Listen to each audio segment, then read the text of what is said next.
نبينا محمد وعلى آله وأصحابه أجمعين. أما بعد فأعوذ بالله من الشيطان الرجيم. بسم الله الرحمن الرحيم. يا أيها الذين آمنوا لا تتخذوا اليهود والنصارى أولياء بعضهم أولياء بعض. وقال رسول الله صلى الله عليه وسلم أخرجوا اليهود من جزيرة العرب أو كما قال النبي عليه الصلاة والسلام.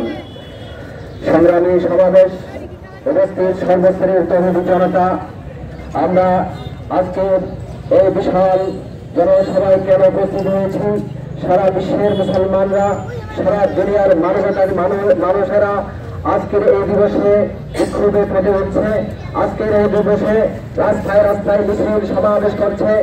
একটাই উদ্দেশ্য, যে ফিলিস্তিনের গাজার মুসলমানদেরকে আজ থেকে সেই 1.5 মাস ধরে এভাবে 50,000 মুসলমানকে শহীদ করে দেওয়া হয়েছে। কথা ঠিক কিনা বলে? 50,000 মুসলমান শহীদ হয়ে গেছে। গাজাকে একেবারে টুকরা টুকরা করে দেওয়া হয়েছে। আজকে যে বিল্ডিং গুলো আমরা হালি শহরে দেখতেছি, তার চেয়ে অনেক চমৎকার বিল্ডিং ছিল, কিন্তু আজকে ওই জালেম বর্বর ইহুদিরা, ওই নেতানিয়াহুর গুন্ডা সন্ত্রাসীরা আমাদের গাজার মুসলমানদের সমস্ত বাড়িঘর সবকিছু ধূলিসাৎ করে দিয়েছে।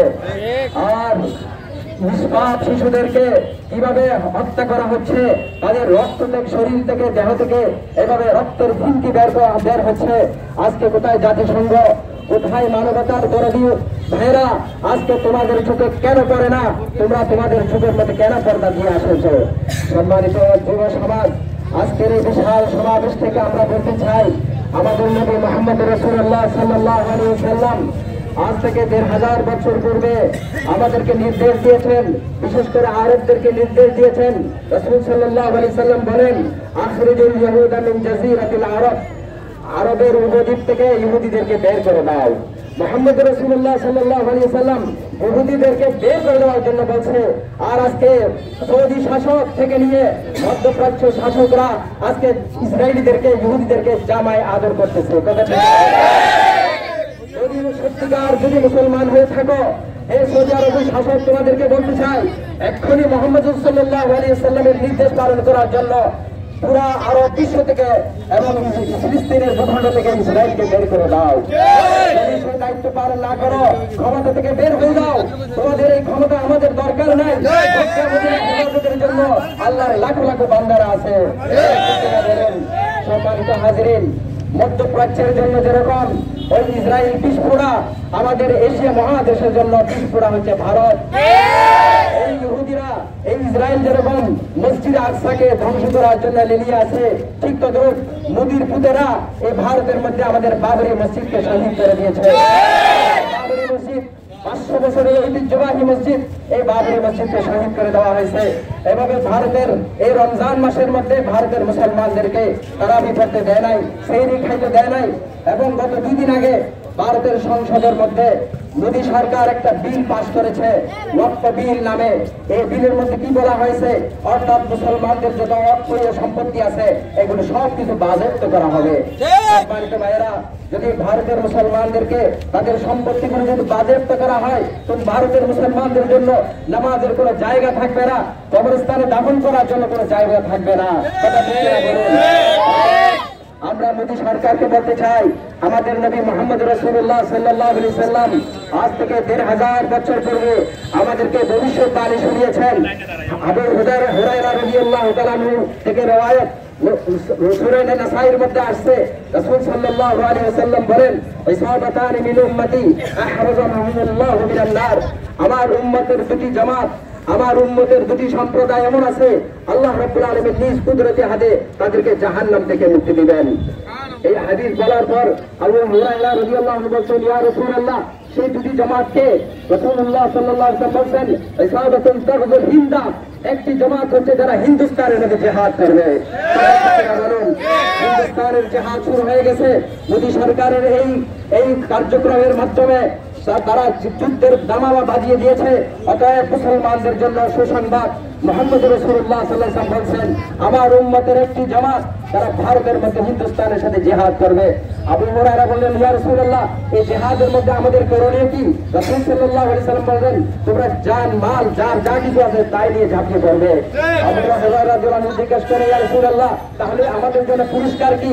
রাসূলুল্লাহ সাল্লাল্লাহু আলাইহি ওয়াসাল্লাম বলেন, তোমাদেরকে আল্লাহ তাআলা জাহান্নাম থেকে মুক্তি দিয়ে জান্নাতে প্রবেশ করায় দিবেন। সুবহানাল্লাহ। সম্মানিত হাজরিন, গজওয়ায়ে হিন্দের জন্য প্রস্তুতি গ্রহণ করুন। আমরা কি ভারতের পক্ষে না আমরা ইসলামের পক্ষে? ফিলিস্তিনের পক্ষে না ইসরায়েলের পক্ষে? আমরা কি নবীর পক্ষে নাকি মুহাম্মদ রাসূলুল্লাহ সাল্লাল্লাহু আলাইহি ওয়াসাল্লাম মুহাম্মদ রাসূলুল্লাহ সাল্লাল্লাহু আলাইহি ওয়াসাল্লামের উম্মত হয়ে থাকি? ও যুবক, এই যুব সম্প্রদায়, আর ক্রিকেট খেলার সময় নাই, বিডিআর মাঠে রাতকে রাত এভাবে জাগরণ করার সময় নাই। যদি সত্যিকার মুসলমান হয়ে থাকো, ওই ভারতের ওই সন্ত্রাসীরা যেরকম মুসলমানদেরকে শহীদ করার জন্য তারা অস্ত্র শস্ত্র সবকিছু সুসজ্জিত হচ্ছে, আমরা মুসলমান জাতি, আমরা যে জিহাদের জাতি, আমরা আজকে জিহাদ ভুলে গিয়েছি বলে আজকে এই জালেমরা আমাদের উপর মাথা ছাড়া দিয়ে উঠেছে। মুকদ্দাস আমাদের বাবরি মসজিদ সবকিছু ধ্বংস করে দিচ্ছে। এখনো আর বসার সময় নাই, ঘুম যাওয়ার সময় নাই, বিলাসিতার সময় নাই। অতএব জিহাদের জন্য যদি ডাক আসে, আমরা সেই জিহাদের জন্য প্রস্তুত আছি তো ইনশাআল্লাহ? দামামা বেজে উঠেছে। সম্মানিত হাজরিন, এই যুদ্ধে যাওয়ার জন্য প্রস্তুত আছি তো ইনশাআল্লাহ? আমাদের বাংলাদেশের মাননীয় প্রধান উপদেষ্টাকে বলতে চাই, আমাদের বাংলাদেশের বর্ডার খুলে দাও, ফিলিস্তিন পর্যন্ত যাওয়ার জন্য সুযোগ করে দাও। লক্ষ লক্ষ যুবক ওই ফিলিস্তিনে গিয়ে জিহাদের জন্য প্রস্তুত আছে ইনশাআল্লাহ। এই বাইতুল মুকদ্দাসকে উদ্ধার করতে হবে, আমাদের ফিলিস্তিনকে, গাজাকে আবার পুনরুদ্ধার করতে হবে। মুহাম্মদ রাসূলুল্লাহ সাল্লাল্লাহু আলাইহি ওয়াসাল্লাম ভবিষ্যৎবাণী করেছেন দুটি জামাত, এই দুটি জামাত যদি থাকে ইনশাআল্লাহ এই ভারত উপমহাদেশের মধ্যে আবারও ইসলামের পতাকা পথ করে উঠবে ইনশাআল্লাহ। পতাকা পথ করে উঠবে ইনশাআল্লাহ। কলিমার পতাকা নিয়ে কোনো ভয়ঙ্কর কোনো সতর্ক নাই। কলিমার পতাকা শান্তির কথা বলে, কলিমার পতাকা ইসলামের পক্ষের কথা বলে, কলিমার পতাকা মানবতার পক্ষের কথা বলে। আর যারা কলিমার পতাকার বিশ্বাসী, যারা তারা সন্ত্রাসীদের পক্ষে কথা বলে, কথা ঠিক কেনা বলে। সম্মানিত হাজির, সর্বশেষ মেসেজ দিয়ে যাই, আমরা এই জায়গার মধ্যে রমজান মাসের শেষের দিকে এসে আমরা এই আইও জে ব্লক এবং আশপাশের সমস্ত ব্যবসায়ী সমাজকে সতর্ক করেছিলাম যে আপনাদের দোকান থেকে সমস্ত কোকা-কোলা, পেপসি এগুলো বের করে দেন। কিন্তু এখনো পর্যন্ত আমাদের এই ব্যবসায়ী সমাজ আমাদের এই কথাগুলো কর্ণপাত করছে না। অতএব আজকে সোজা আঙ্গুলে কি উঠবে না,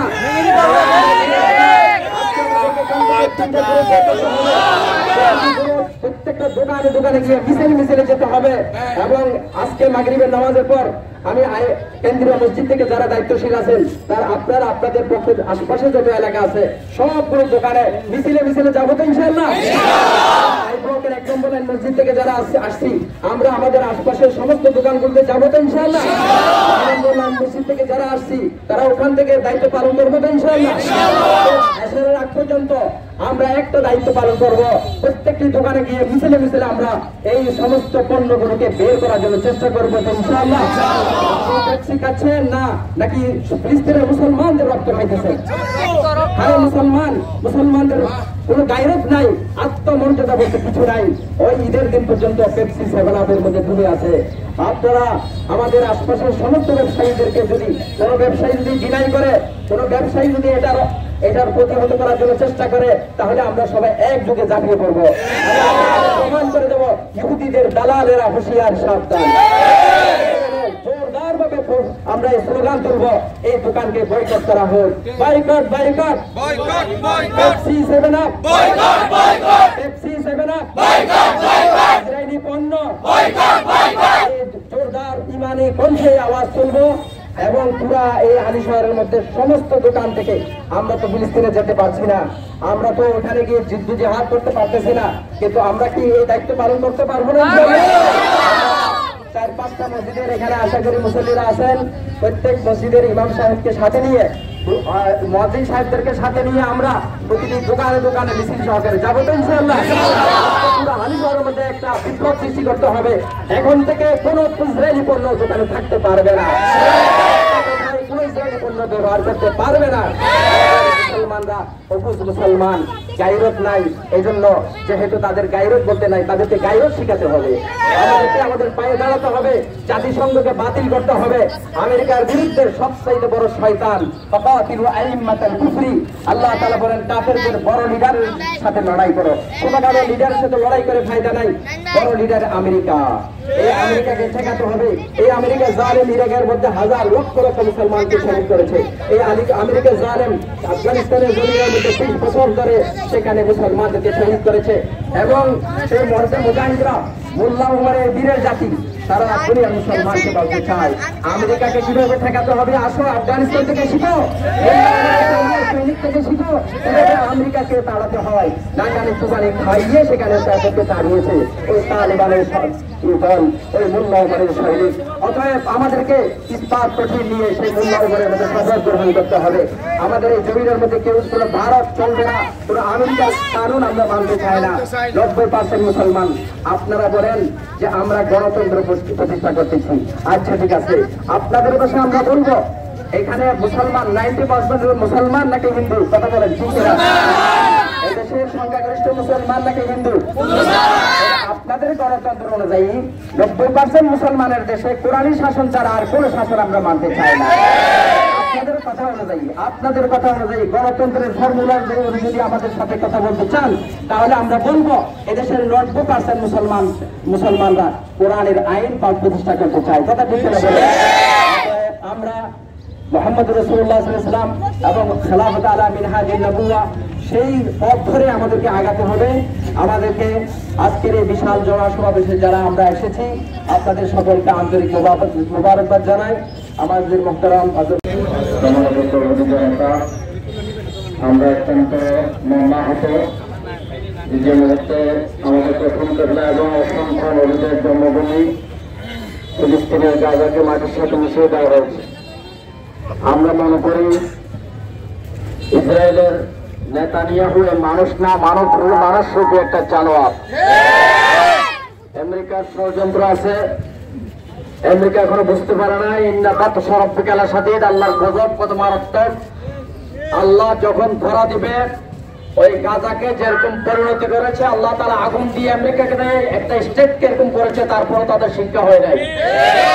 সুতরাং আমাদের সিদ্ধান্ত হবে, আমরা পরিষ্কার মুসলমানের ঘরে যদি জন্ম নিয়ে থাকি, আমরা আজকে শপথ নেই যে আমরা কোনোভাবে যদি প্রাণে মরে যাই, তারপরেও আমরা ইহুদিদের এবং ইসরায়েলের কোন পণ্য ব্যবহার করব না।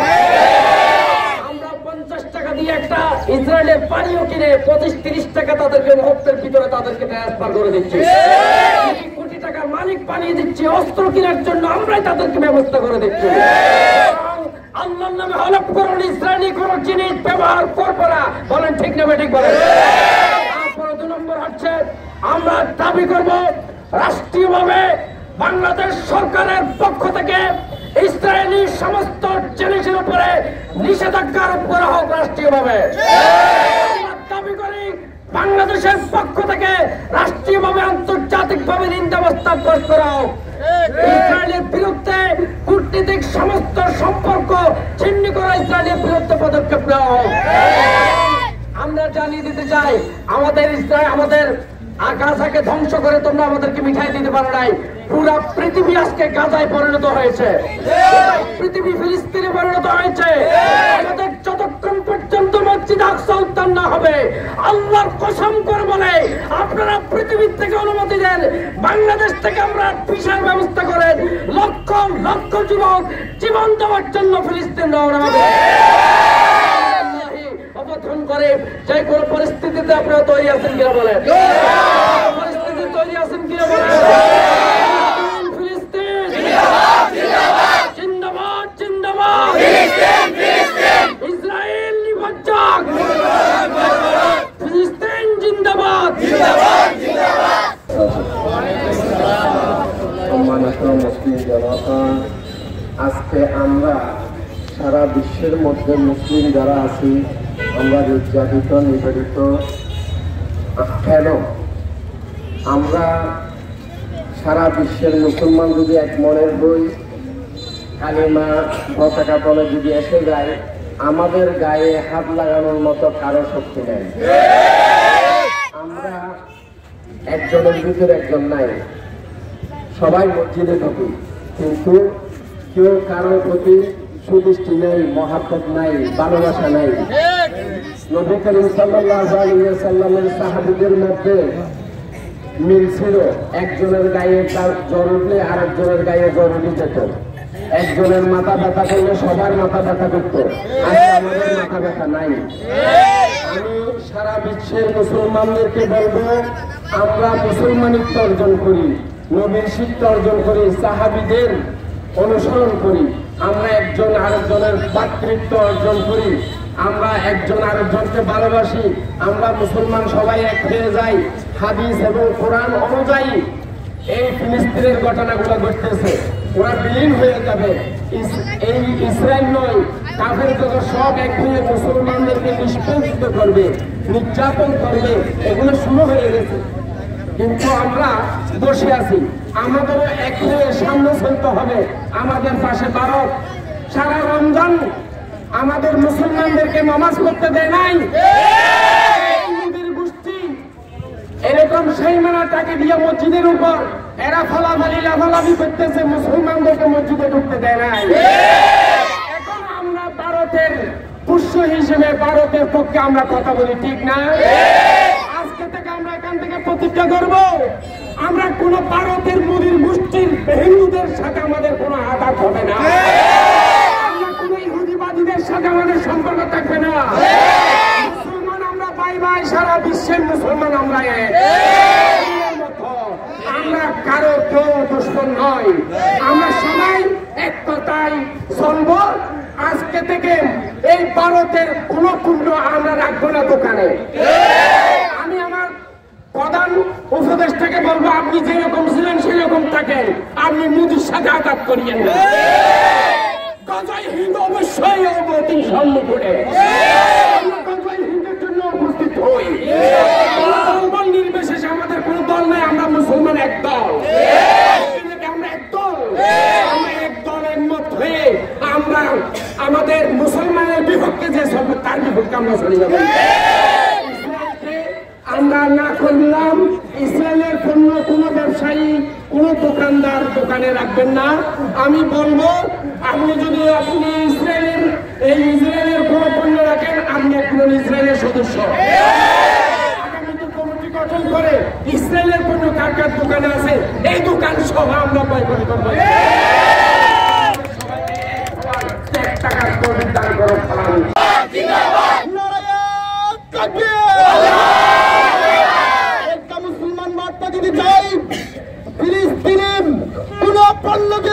বাংলাদেশের মধ্যে প্রবেশ না করে বলেন ঠিক কিনা? ইসরায়েলের কোন পণ্য যেন বাংলাদেশের মধ্যে প্রবেশ না করে বলেন ঠিক কিনা? আমার বাংলাদেশের কোন দোকানের মধ্যে যেন ইসরায়েলি কোন পণ্য দেখতে না পাই বলেন ঠিক কিনা? আমরা সামনে থেকে যেই দোকানের মধ্যে ইসরায়েলি পণ্য দেখবো সেই দোকান ভেঙে ছড়িয়ে দেবো বলেন ঠিক কিনা? নাসরুম মিনাল্লাহি ওয়া ফাতহুন করিম। আসসালামু আলাইকুম ওয়া রাহমাতুল্লাহ।